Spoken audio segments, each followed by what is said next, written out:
ये उस रण की कहानी है जिसके रणनायक तानाजी ने बहादुरी के साथ लड़ते हुए सिंहगढ़ का किला तो जीत लिया था, लेकिन ये करते करते उनकी मौत हो गई थी।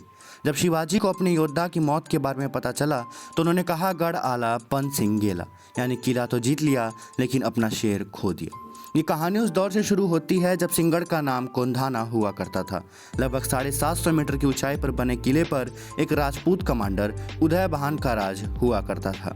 शिवाजी इस किले को वापस जीतना चाहते थे और इसके लिए उन्होंने तानाजी को जिम्मेदारी दी और तानाजी शिवाजी का आदेश पाकर अपने सैनिकों के साथ वहां पहुंच गए। तानाजी ने इस लड़ाई के लिए रात का वक्त चुना था।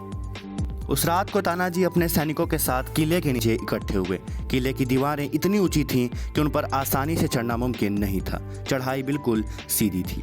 जब कुछ न सूझा तो तानाजी ने अपने 4-5 बहादुर सैनिकों के साथ ऊपर चढ़ना शुरू किया। धीरे धीरे ऊपर चढ़ते हुए तानाजी किले के पास तक पहुंच गए। इसके बाद उन्होंने अपने साथ लाई रस्सी को एक पेड़ में बांधा और नीचे डाल दिया।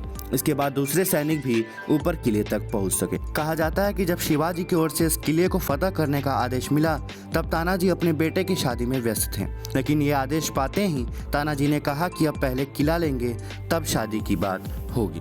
ये किला 1665 में मुगल साम्राज्य और शिवाजी के बीच हुई पुरंदर संधि के तहत औरंगजेब को मिल गए थे।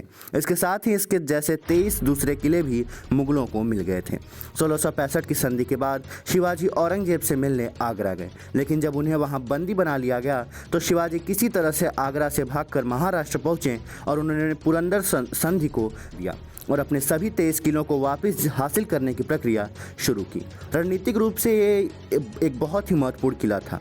उस समय उदयभान राठौर नाम के एक राजपूत सेनापति प्रमुख किले की रखवाली कर रहे थे। पूरे शहर से 20 किलोमीटर दक्षिण पश्चिम में हवेली तहसील में स्थित इस किले का क्षेत्रफल 70,000 वर्ग किलोमीटर है। किले का एक द्वार पुणे की ओर खुलता है तो दूसरा द्वार कल्याण की ओर खुलता है। जब तानाजी ने किले पर चढ़ाई की तो सूर्या जी जो उनके भाई थे वो भी अपनी सेना के साथ किले के कल्याण द्वार पर पहुंच गए और दरवाज़ा खुलने का इंतज़ार करने लगे। उदयभान को जब इस बारे में पता चला तो दोनों गुटों में भारी लड़ाई छिड़ गई। इस बीच तानाजी के कुछ सैनिकों ने जाकर कल्याण द्वार खोल दिया और सूर्या जी के सैनिक अंदर आ गए। तानाजी और उदयभान के बीच घमासान युद्ध हुआ, लेकिन उदयभान ने उन पर छलांग लगा दी और उदयभान के वार से तानाजी की ढाल टूट गई थी।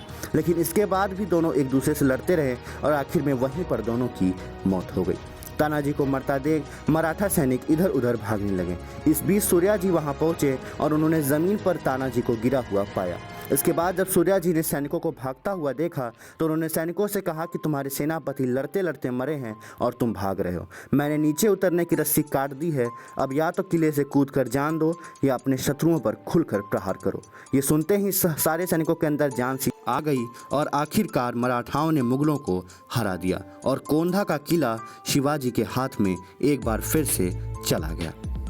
कोंधा के किले के बारे में कहा जाता था कि जिसके पास से किला होगा पूना भी उसी का होगा। ऐसे में जब तानाजी ने किला जीता तो शिवाजी ने इस किले का नाम बदलकर सिंहगढ़ का किला रख दिया। तानाजी के किला जीतने के कुछ समय बाद औरंगजेब ने एक बार फिर ये किला जीत लिया, लेकिन इसके बाद नावजी बालकावड़े ने तानाजी की तरह लड़ते हुए ये किला दोबारा हासिल किया और आखिर में महारानी ताराबाई ने औरंगजेब से लड़कर इस किले पर जीत हासिल की। तो दोस्तों, अगर आपको ये आज की पेशकश अच्छी लगी तो वीडियो को लाइक कर चैनल को सब्सक्राइब अवश्य करें। धन्यवाद।